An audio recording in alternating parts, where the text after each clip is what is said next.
So we've all heard about credit scores, right?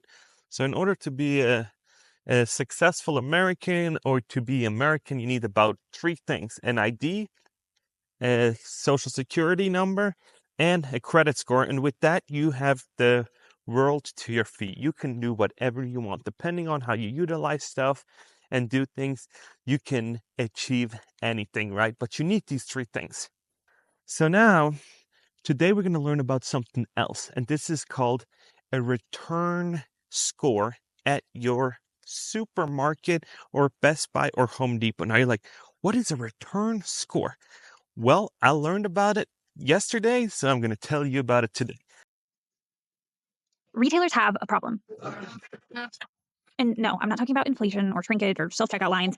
Retailers have a return problem. Where the Wall Street Journal documented what was and still is a largely unspoken policy of big box retailers, tracking and profiling risky return behavior, even going as far as banning customers from returning at the store. Customers who seemingly have done nothing wrong because of their return score. But what's a return score? Who's keeping track and what do they know about me? Let's use an example. Say I went into my local big box tech store and bought a laptop last year. I take it home and decide, this isn't for me. I'm going to return it. So I go back to the store and return the item within the proper time period. I have my receipt, it's in the original packaging. But this is a pretty expensive item, so I'm asked to show an ID. Hey, no big deal. I give them my ID and the card I made the purchase with. All good. I get my money back and leave the store. Fast forward to today. I go to buy a flat screen TV at that same big box store, but I get home and it isn't the right size. You know what? I'm just going to order it online. So I go back to that big box store and return the TV within the proper time frame. I have my receipt, it's in the packaging, and wait, what do you mean I can't return it? I'm following company return policy, aren't I? I'm then handed a sheet that tells me I need to reach out to a third-party company to find out why my return was refused. Turns out this store has been sending my data out to a third-party loss prevention service provider, and unbeknownst to me, this company has been building a profile on me for years. They have access to my name, address, phone number, ID number, even my loyalty account information. Basically, any personal data I've handed over to this retailer. Now, this is all hypothetical, but loss prevention companies and this exact practice is very real. The most prominent being a company called the Retail Equation. According to the Retail Equation's website, it works with individual retailers to outline what the retailer deems as potentially fraudulent. So return score is if you buy a TV at Best Buy and you don't like it, and they have a 14-day return policy, right?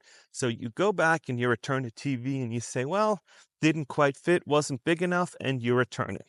And that used to be a thing, right? But now, since like last year, with all these freaking layoffs, that they're like, no, we're not taking your returns anymore. I'm sorry. And so you go to this website right here and you kind of type in your receipt number, and they should tell you almost like a credit score what your return score is, right? So I tried to do that with two, Amazon and Home Depot, because in the CNBC article I watched, it said that Home Depot was one of their partners. And so I typed in my number right here and you can see it, but nothing came up. So I do not know because it's asking for the transaction ID and I couldn't find on my receipt the transaction ID. So I was like, unfortunately I couldn't quite find or figure out how to get my return score, or I would have shared it with you guys. I'm not that frequent of a shopper at Target or at any of these places, or at Home Depot even, where I would actually probably have a score. But it is crazy to see these numbers that they spit out, because they said they have so many billions of dollars in returns. And I'm like, yeah, of course they do. Look at all these layoffs. Look at all these people that are in pain right now, that can't afford to live. And so what do?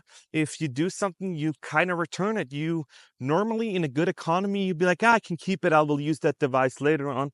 But now you need to turn over every penny, every dollar 3 to 4 times, because you just can't make it. And people are like, oh, the economy's doing great. No, it's not. When these returns are in the billions of dollars and stores need to implement crazy policies like a return score where they'll deny you to return something, that is not a sign of a healthy economy, right? So what does that return score mean for you? Well, that kind of means for you that you're being now governed even more, right? So if you didn't like credit scores to begin with, you're not gonna like those return scores either, because they're starting asking you for IDs. They're starting to say, hey, if you want to return something, you gotta bring the receipt, you gotta bring that, and they'll probably upload this to this third party, and then they'll start tracking you how much you spend, what's your return rate. And I've heard about Amazon doing that, and I thought, I order a lot off of Amazon, like when I need like a USB cable or something, then I just order one from Amazon rather than going to Best Buy and actually go to the store and pick one up. I'll just, you know, get the one I want. I have a huge variety. So that's one thing, right? But now I'm like, I should probably go shop around to other stores and kind of diversify, because if Amazon's going to tell me I can't return an item, then I'm like, oh gosh, I need to find alternatives, right? Because sometimes it just doesn't work out. And depending on how much volume you buy, they might allow you to return it or they might not allow you to return it. So I'm like, okay, that's okay, I get that. But people are in such pain right now with all these layoffs. And now they're like, nope, you can't return anything. You're done. And you can then go on this website and kind of try to dispute it. And then, according to my understanding, you can actually dispute it. And then might go back to the retailer and they'll allow you to return it. So let me know what you guys think about this. I think it's absolutely crazy. I don't like it at all. This is even more monitoring, but they're losing money. So, well, you're returning stuff that you didn't use. So I kind of get that. Plus, what I want you to do is see if you got a return score. The website I've already showed. Let me know, because I'd be curiously interested to see if you guys have a return score, and let me know what your number is, or if it's a letter grade. I have no idea, because I have not seen it yet. And I'm just looking at it like, okay, this is the start. This is the start to something bigger. But that's only a small problem. I think what we should have done a long time ago, instead of having a return score, is actually going after thieves that steal stuff at the store, right? So in order for you as a business to cut costs, you should find people or not let them in the store that steal stuff. So why are you penalizing people that actually steal, that actually are valued customers? And they try something out, they don't like it, they buy something else, they might not work, and then they're like, nope, you're done, sorry. And that would make me very mad. And actually, I would probably not shop there anymore. And if that's something that you would also do, let me know. Because if somebody denies me like a return or something, it kind of puts a bad taste in your mouth, right? When you're going to be stuck with a TV you don't want, or stuck with something else, especially if it's not like, especially if it's over $500, right? And or maybe actually 250. If it's over $250, even at 100, I'd be kind of mad and be like, yo, what the hell? I've spent so much money at the store before here, and now you're denying me. So this might not be a good partnership for us. And this might not be where I need to shop in the near future. So I'm like, no. But one thing that I would love to see, actually, is to have some kind of ID or some kind of terms and conditions so people do not steal at the store. Because everybody in the store that is paying for the groceries is paying for you that is stealing. So you're like, how that work? Well, a store's got to make a profit. And so if 10% of stuff gets lost, they need to increase prices by 10% in order to stay afloat. Kind of makes sense, right? So I would love to see something where they punish thieves rather than implementing these. You're returning a TV again, so we're gonna not allow you to return, and we're gonna boot you, and we're gonna really try to make it hard. I know that's a tactic, but who's gonna want to come back and shop at that store? Like at one point you're like fed up. And when I look back in Switzerland, there's no thing as a 90-day money back guarantee just because you didn't like it. In Switzerland, you can't do that. But what you can do in Switzerland is that you're getting a 2-year warranty. Even on an Apple product, you get 2 years warranty on it without buying Apple Care. So I think here it's like a year, and then afterwards it's you got to buy that Apple Pro Care for another 2 or 3 years. And in Switzerland, it's 2-year right off the bat. And then you get another 2, you can buy another 2 for it. So that might have, I don't think that changed, but it might have since I left in 16. But that, at least when I lived there, that kind of was the rule. And they really take the warranties claim seriously. So you can actually walk into the store, say something's not right, and they normally try to help you out. But you can't just return it and upgrade or do something else with it. So that is, a little difference in country. So that is one point. But that return score is no bueno. I'm not a fan. Not a fan, because you're starting to punish core customers that might just not had a good month or a good year, and they will remember. They will remember in the good times. So sometimes I feel like these corporations, and somebody actually in the comments said these corporations think about the next quarter. That's all they're thinking about. The CEO is next quarter, next 6 months, increase the stock price, get out and do it again at another company. And I get that, but it is short-sighted. It's very short-sighted, and people don't forget. And once you're in a predicament where people are starting to not come to your store in good times because you implemented all these strategies and all these return scores at your store, all of a sudden, you're going to close stores and you're going to be like Big K or, Kmart, where you're just going to go out of business and all other kind of crazy things because you're punishing your customers, right? And they say, oh, it's too much of returns, It's the cost of doing business. It's just the cost of doing business and keeping your customers happy.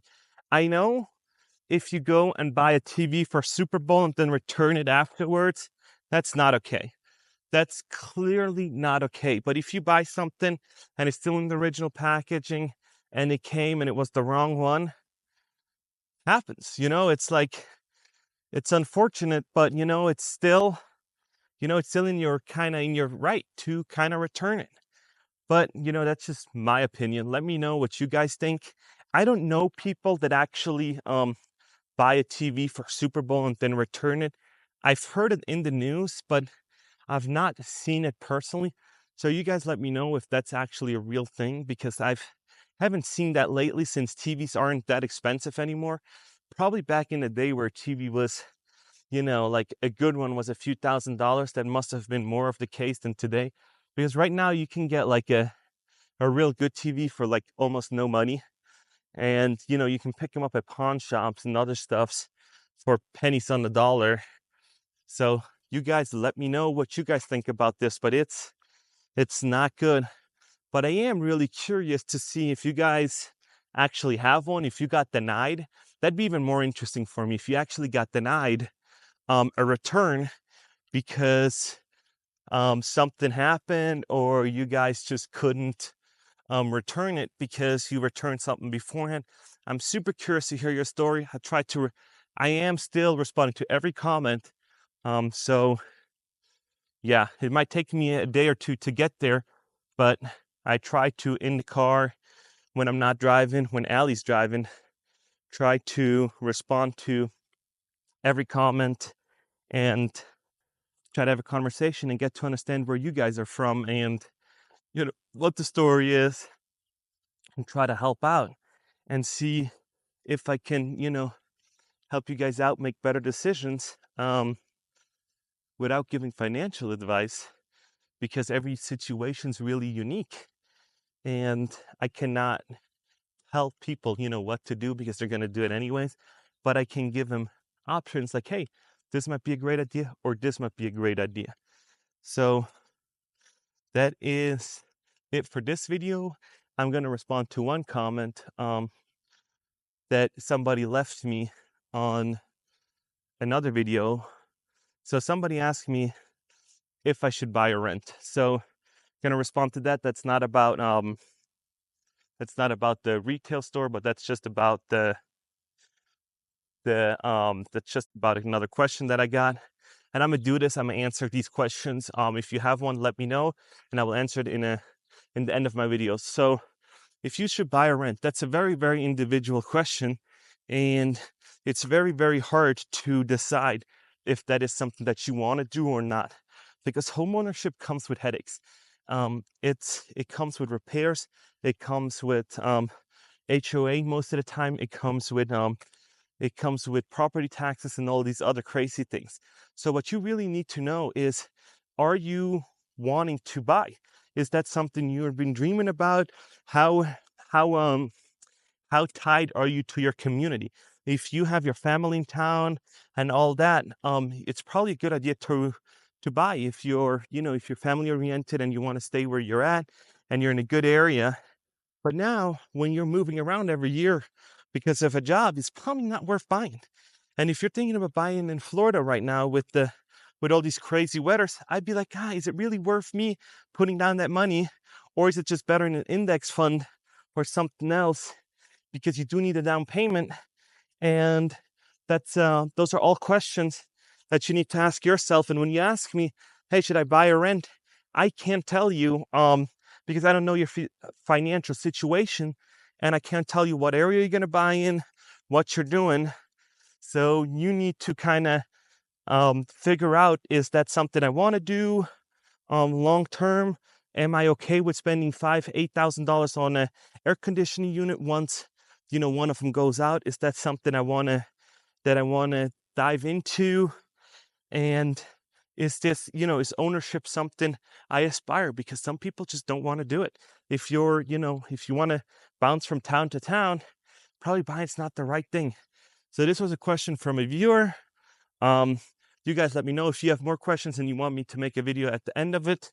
Let me know, and I'll see you in the next one.